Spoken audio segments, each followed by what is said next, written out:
The sun cut through the haze like a slow blade. Dusty Rhodes stood at lane 9, boots set firm in the gravel. His flannel was threadbare, shoulders stooped, but the rifle in his hand sat like it belonged there, like it had always belonged there. The young one snickered downrange, loud in the way people are when they're still trying to convince themselves they matter.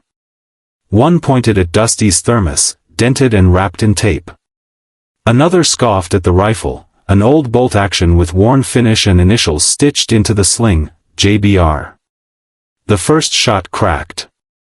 Then another. Dusty's breath stayed even. 5 shots. Tight grouping. Dead center. The laughter stopped. Every Thursday, he was there. Same duffel. Same quiet. They called him Dusty on the sign-in. No last name. No story. Just 9 letters in block ink. The staff stopped asking questions. Lane 9 became his by habit, not order. No one challenged him, not directly. But he never joined the drills, never stepped forward when the instructors picked teams. Too slow, they said. Too old. Only Logan Reyes noticed. New to the program, fresh off Ranger School, eyes sharp but respectful. He watched the way Dusty moved, not fast, but deliberate. Not loud, but precise. The way he chambered once, and never again. The way his hand hovered near the bolt just enough to suggest readiness without the arrogance of youth. It was something Logan had seen once before, in training stories passed around like old secrets. He approached Dusty after hours. Who trained you? Dusty's eyes lifted, pale blue behind cracked glasses. Ralston. Vietnam. 68. Reyes stiffened. Captain Ralston was legend. Logan checked the rosters that night. C. Rhodes. Kia. 1969, then in red ink, one line, crossed out. Logan Reyes sat in the dim back room of the barracks, the glow from his screen cutting through the dark like a scalpel. He wasn't supposed to be there, and what he was doing wasn't protocol.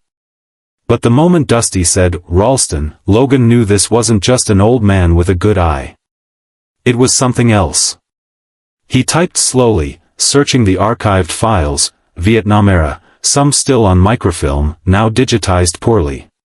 The name appeared only once, C. Rhodes. The status, Kia. Date, 1969.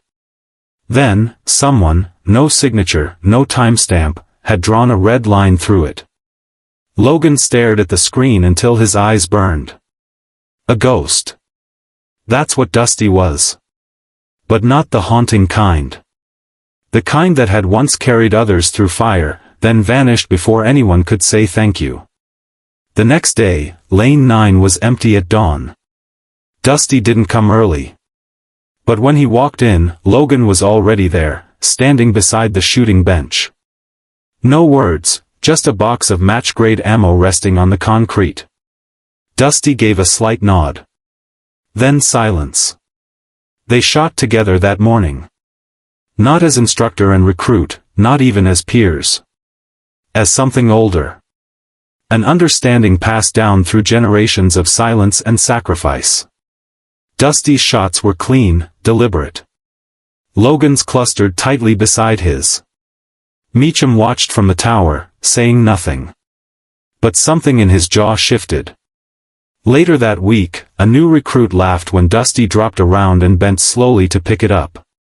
"Need a walker, Gramps," he smirked. Before Dusty could answer, Logan turned. "You ever seen someone stabilize a target at 800 meters with wind shear? No? Then maybe you shut your mouth before you learn the hard way what legacy looks like." That shut the laughter down. And word began to move. Meacham pulled Logan aside after drills. "Who is he?" Logan didn't answer directly. Ralston trained 6. Dusty was the ghost. The change didn't come all at once. It never does. But the tone around the range shifted. Dusty was no longer the shadow behind Lane 9.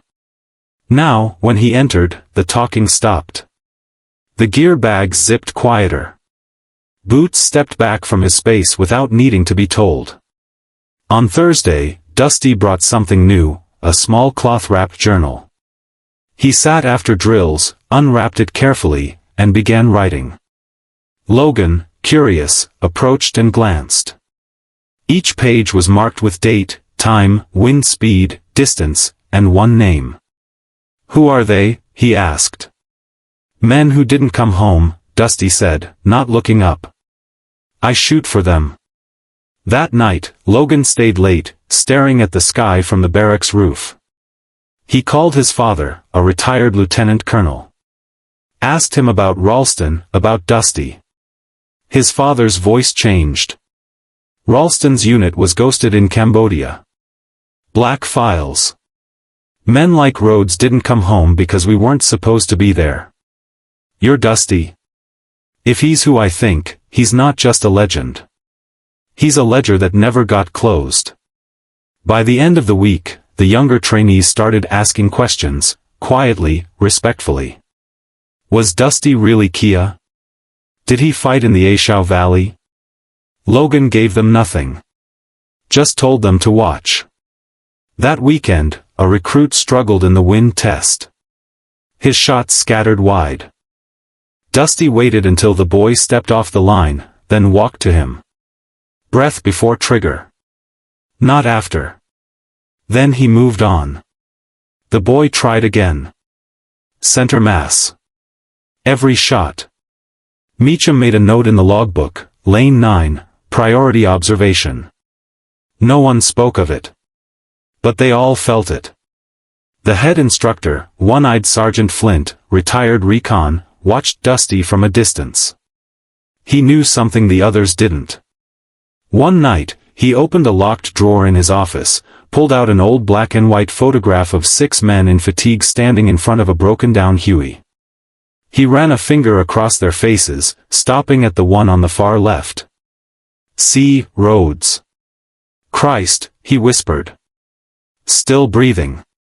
Next week, Flint appeared at the range unannounced. Stood at the far end of Lane 9, arms crossed. Watched Dusty shoot 3 rounds, then said, "You still grip too tight on the 4th shot." Dusty paused. Looked over his shoulder. Takes one to notice. They didn't shake hands. Didn't hug. Just nodded, once, slow. After that, Flint put in a request. Quietly. To administration, no fanfare. It was approved without question. A week later, a plaque appeared at Lane 9. Simple, unadorned. Lane 9 reserved, C. Rhodes.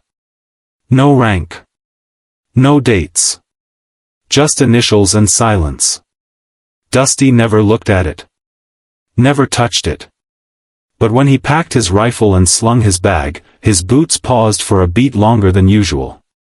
Respect doesn't arrive with banners. It comes in silence. And it stays long after footsteps fade. Winter came early that year. Frost coated the gravel lot before dawn, and breath turned to fog mid-sentence. Dusty still showed up every Thursday, same time, same lane. He never missed. Even when snow covered the targets, he was there, carving small arcs with the stock of his rifle until the aim cleared. Meacham approached him once during a break. "You ever think about teaching?" Dusty didn't answer at first.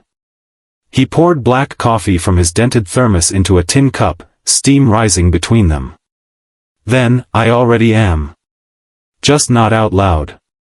Logan smiled at that. More recruits began to linger after drills. They didn't ask questions, not directly. They just stood nearby. Watching. Listening. Dusty noticed but never acknowledged it. That wasn't his way. Then came the bureaucrats. One Monday morning, a man in a clean windbreaker and expensive boots stepped onto the range with a clipboard. His name was Halpern, mid-level administrator with the Tactical Development Center. He didn't salute. Didn't greet. Just walked up to Meacham. We've got reports of a non-rostered civilian using military facilities. Liability issue.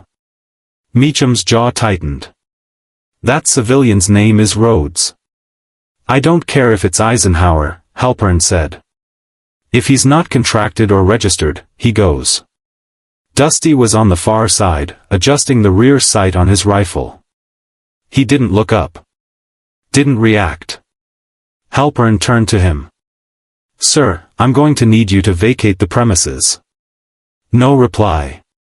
Just a faint click of metal adjusting against metal. Logan stepped forward. Sir, that's not just anyone. I don't care if it's the Pope. This is federal property. Liability trumps nostalgia. Halpern pulled out his phone. We'll have base security here in 10. Dusty stood up slowly, placed the cup back in his bag, and began to fold his sling. Calm. Measured. But Logan saw it, the tremor in his left hand. Not fear. Memory. Before anyone could speak, Flint arrived. Silent as snow. He handed Halpern a printed form. No words. Just paper. Halpern scanned it. His brow furrowed. This is, a contractor access renewal? Signed by Colonel Sturgis himself, Flint said. Lane 9 falls under legacy instruction. Clause 17, sub 5. Oversight exception. Halpern hesitated. Is this legal? Flint nodded. More than you are. Halpern left in silence. Dusty resumed his seat. No word spoken. But something passed between the men, Logan, Flint, Meacham, and Dusty. An understanding, the world forgets. Systems erase. But those who served remember.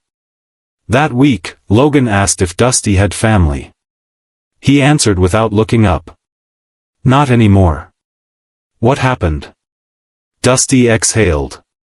I came back. They didn't. Logan didn't press. A few days later, Reyes brought an old photo. His grandfather, Vietnam, 1967. He handed it to Dusty. I think you knew him. Dusty stared. The image was faded, edges curled, but the face, he knew it. Eddie "Brick" Reyes. Good man. That was him. My father said you saved his life. Dusty didn't respond. Just closed his eyes for a beat. Logan said, you matter to more people than you think. Dusty nodded once. I don't need to matter. Just want to be useful. Then, the letter came. A manila envelope, addressed by hand. Inside, a formal invitation from the Department of Defense. A ceremony. Recognition of legacy operators. A seat reserved. Dusty left it unopened on the bench. Flint found it later, read it silently, then placed it on Dusty's duffel. You should go, he said. Dusty finally replied, my name's not on their records. Flint pointed at Lane 9. It is now. For 3 days, Dusty didn't appear. Logan worried. Checked hospitals, shelters. Nothing. Then, early Thursday, just before sunbreak, Dusty walked back onto the range. Hair combed. Jacket cleaned. Same rifle. Same boots. But there was something different. On his left breast, just above the heart, a name tag, C. Rhodes. Flint saluted him. Meacham nodded. Logan smiled. They didn't need an invitation to know who he was. He had nothing to prove. But everything to remind them. That some ghosts stand not in shadows, but at attention. It happened on a Monday. Cold. Wind cut sideways through the range. The recruits muttered and cursed under breath, fingers stiff on steel. Dusty moved slower than usual that morning. His right leg dragged a little. Something old flaring up. He didn't complain. Lane 9 was already cleared. Meacham had left a thermos of fresh coffee on the bench, stronger than Dusty's usual. A small courtesy. No words exchanged. Then came the orders. An email from command. Effective immediately, all civilian access to tactical grounds would be suspended for review. Budget concerns. Legal reevaluation. Policy. Logan read the line 3 times. Dusty had just set up his mat when Meacham stepped over. "Got news," he said quietly. "They're closing it down. For you." Dusty looked at the targets ahead, not the man beside him. "Figures. You've got pull, Dusty. People back you." "No," Dusty said. "I didn't come back for a fight. Just a lane." That afternoon, Dusty fired a final set. 5 rounds. Measured. Centered. Then he stood and packed slowly, like he was folding away more than gear. Flint came by as he zipped the duffel. "You don't have to walk away." Dusty nodded once. "I do. But you don't have to forget." He walked off the range without a sound. Boots dragging. The sky gray. The days after were quiet. The recruits noticed. Lane 9 stayed empty. No one dared touch it. But his absence settled heavy on the place. Like a missing rung in a ladder. Logan tried to track him down. The records led nowhere. No home address. No phone. Nothing. Just a note from the base administrator, access suspended pending further review. Then Reyes made a call. To a friend in the VA records office. Off the books. She hesitated but agreed. What came back wasn't a file. It was a silence. Discharged 1971. Decorated. Then blank. No address. No benefits. One redacted entry. Burial location, unknown. It was as if the system had swallowed him whole and left only shadows. Logan sat in the mess that night, staring at the paper. Meacham joined him. "He's not a record," Logan muttered. "He's real. They can't erase real." "They don't erase," Meacham said. "They bury. Paper deep." 3 weeks passed. Then a call came to the front office. A voice. Female. Shaken. "This is Lena Cartwright. I'm a nurse at Holy Mercy Hospital. We have a man here. Found collapsed near the train depot. Gave your number. Said, tell Logan Reyes from Lane 9. Logan was in his truck 10 minutes later. Snow melted under tires. At the hospital, he found Dusty in a shared ward. Blankets thin. Skin grayer than stone. 4 in one arm. His duffel bag sat by the bed, zipped halfway open. The same thermos poked out. "Damn you," Logan muttered, gripping the railing. "Why didn't you say anything?" Dusty opened one eye. "Didn't need to say. I was already gone." "Nobody's gone until they're forgotten," Logan snapped. Dusty gave the faintest smile. Later that night, Reyes made a call to Flint. Told him what happened. By morning, Dusty had visitors. Meacham came first. Stood at attention at the foot of the bed, said nothing. Just left a folded range map on the nightstand. Lane 9 circled in red. Then Flint. He handed Dusty a slip of paper. A name and number. Retired JAG officer. Owes me. He'll get your records fixed. Dusty didn't answer. Just held the paper tight. But the most unexpected visitor came the next day. A boy, maybe 12, walked in with his father. The boy held an old rifle magazine. My granddad said to give you this, the father explained. He said it was yours.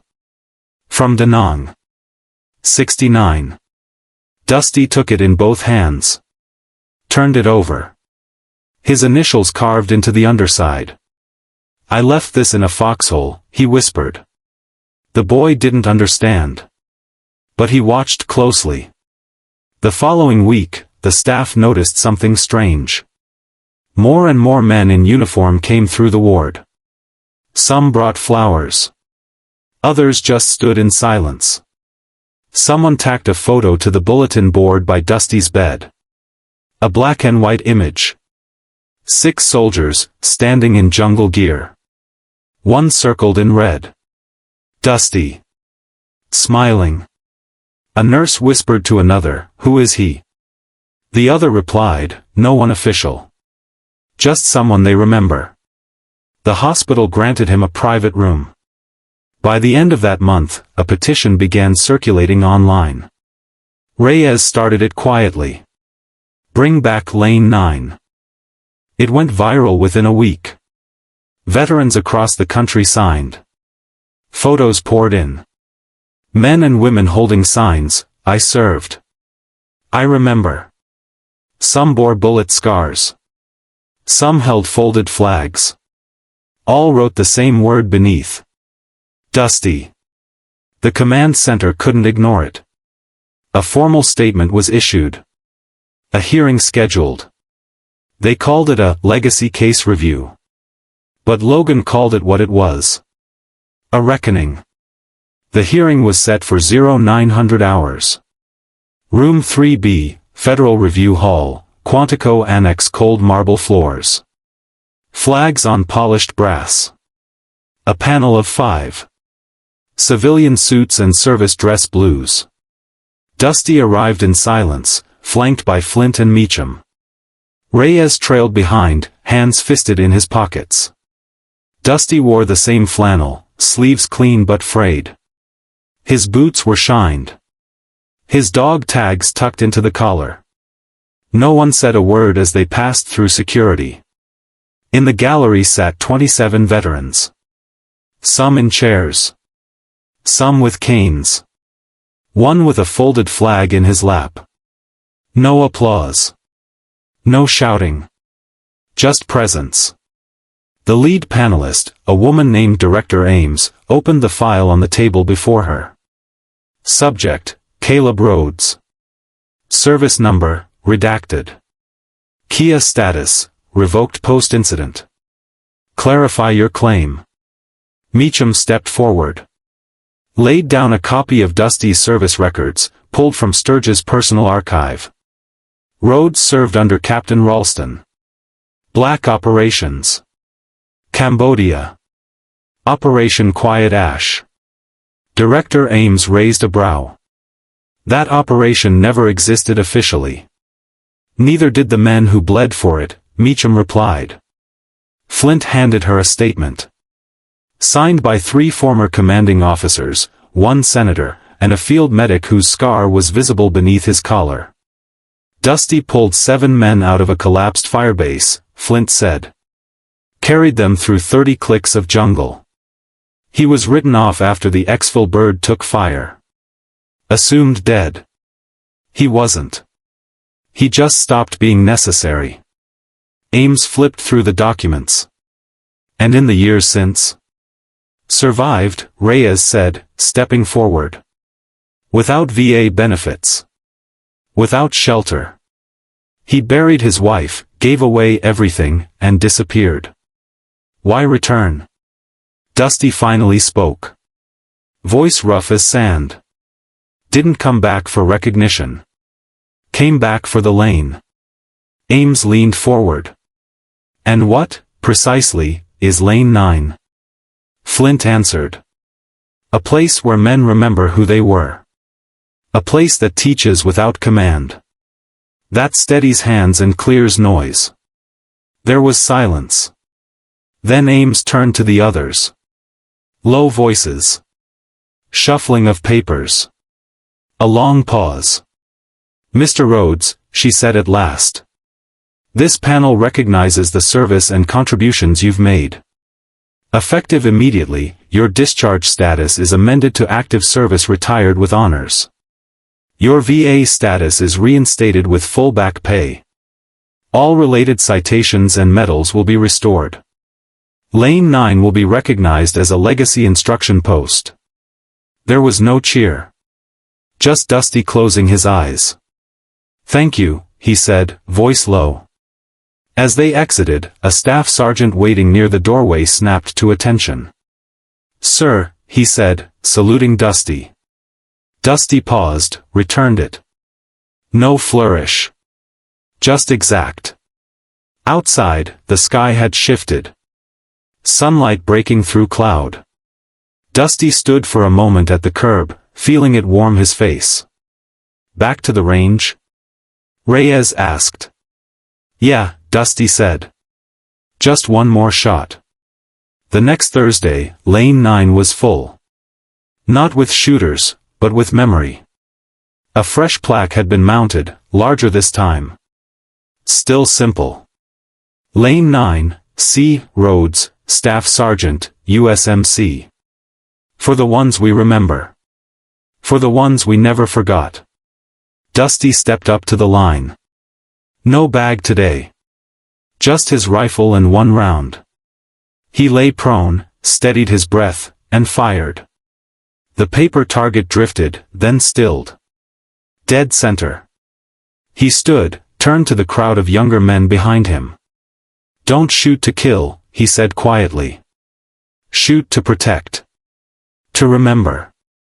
To finish the job someone else started." No one replied. They just watched him walk away. That night, Dusty sat by the fire pit behind the barracks. Flint handed him a glass of something dark. Meacham nodded across the flames. "You did good," he said. Dusty stared into the coals. "No," he replied. "I just came back." The stars above stretched wide and quiet. From the road, an old Mustang rumbled toward the range. In the back seat, two men Dusty hadn't seen in decades. Eddie "Brick" Reyes. Ramon Keller. Gray now, slower, but still upright. They had come when they heard. Dusty stood when they approached. No handshakes. Just arms around shoulders, hands gripping backs. "You disappeared on us," Brick said. "Didn't mean to," Dusty answered. "Just lost my way." "Well," Keller said. "You're found now." They sat late into the night. No war stories. Just silence. Fire. The sound of men who had made it through. As embers died down, Logan brought a folded cloth to Dusty. "I had this made." Dusty unfolded it.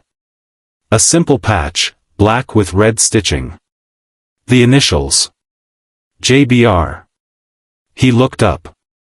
"You saw the sling." "I saw everything," Logan said. Dusty held the patch in his lap for a long time. And finally, slowly, stitched it onto the inside of his coat. Spring crept over the range like a cautious memory. The wind warmed. The gravel softened. Lane 9 remained untouched for 4 days straight, until Dusty returned, coat buttoned, steps slower, eyes sharper. He didn't shoot that day. Just stood behind the line with arms folded. Watching. Remembering. Logan approached with caution. "Everything okay?" Dusty's voice was gravel wrapped in velvet. "I've been called to Washington. One last mission." Reyes tensed. "You mean?" Dusty nodded. "Ceremony. Hall of Heroes. They're putting up the plaque. You going?" "I'll go," Dusty said. "But not for them. For the ones they missed." 2 weeks later, the hall stood silent in the late afternoon light. Dusty wore a crisp uniform, unaltered since 1970. It didn't quite fit right, but no one noticed. Beside him stood Reyes, Flint, Meacham, and a dozen others who had pulled strings, filled out forms, or simply remembered. They called his name second. A long pause followed. Staff Sergeant Caleb Rhodes, the announcer said. United States Marine Corps. For valor, service, and legacy beyond record. Dusty walked slow, precise. No limp today. He stood before the panel, accepted the bronze plaque, and saluted. Then, before they could speak further, he turned to the audience. I'm not here for myself, he began. I'm here for the lost. The ones who did the job, then vanished into silence. Don't forget them. He handed the plaque back. Hang it wherever you want. I've got what I came for. He walked out before the applause could begin. Back home, Dusty's life folded into quieter shapes. He took no pension. Donated it all to the widow's fund. He moved into a small cabin Flint had offered him, just 2 rooms and a porch. Enough. He came to the range once a week. Sat more than he shot. Lane 9 never saw another shooter. It became a place of pause. The recruits knew the rules. No selfies. No jokes. No loud boots. You stood at the line and waited. Some came to fire. Others came to listen. Dusty watched each one with the eyes of a man who'd once seen lives turn in a single blink. Occasionally, he'd nod. Or offer a word. Breathe through the squeeze. Don't chase the wind. Let the silence settle. Then break it. Those few who earned those words never forgot them. Years passed in the rhythm of old boots and paper targets. Dusty aged. Slower steps. Longer stares. But his presence remained steady, like a boundary stone that even time respected. Then one Thursday, he didn't show. Meacham waited till noon. Then called Reyes. Dusty wasn't at the cabin. The coffee pot was cold. They found him later in a chair on the porch. Hat pulled low. Thermos in hand. Rifle beside him, cleaned and oiled. Eyes closed. At peace. Flint called the coroner. Told him there was no emergency. Just a man who had finished his watch. The funeral was held at sunrise. No fanfare. Just a folded flag, taps, and 37 boots on frozen earth. Each one of them had trained beside Lane 9. Each one of them had learned the value of breath, stillness, timing. Reyes spoke first. He wasn't a ghost. He was the thing that held us together. Flint added, he never asked for honor. So we'll give it to him in silence. They buried Dusty with the sling bearing JBR, initials faded now, threadbare. Inside the coffin, beside his heart, lay a single spent casing from his last shot. Later that day, Reyes returned to the range. A small crew installed a permanent marker behind Lane 9. Simple, as Dusty would have wanted. A brass plate. Words etched deep. Caleb Dusty Rhodes. USMC, Vietnam, forgotten, then found. This lane is never closed. From then on, instructors pointed to the plaque during orientation. This isn't a memorial, they'd say. It's a reminder. New recruits would ask, who was he? And Logan would tell them, a man who came back to finish what others left behind. Years stretched into decades. Dusty's story passed from voice to voice. Never written. Never staged. Just lived. Lane 9 became more than a shooting lane. It became a pilgrimage. Soldiers left notes there, folded inside shell casings. Some carved names into the base of the bench. Others just stood, eyes closed, and listened. One day, a woman in uniform stepped to the line. Bronze star pinned to her chest. She held a small box. Opened it. Inside, Dusty's original journal. The cloth-bound one, filled with ranged data and fallen names. She placed it gently beneath the plaque. Then fired 5 times. Each round tight. Precise. After, she whispered, "Rest easy, Sergeant. The line holds." Line held.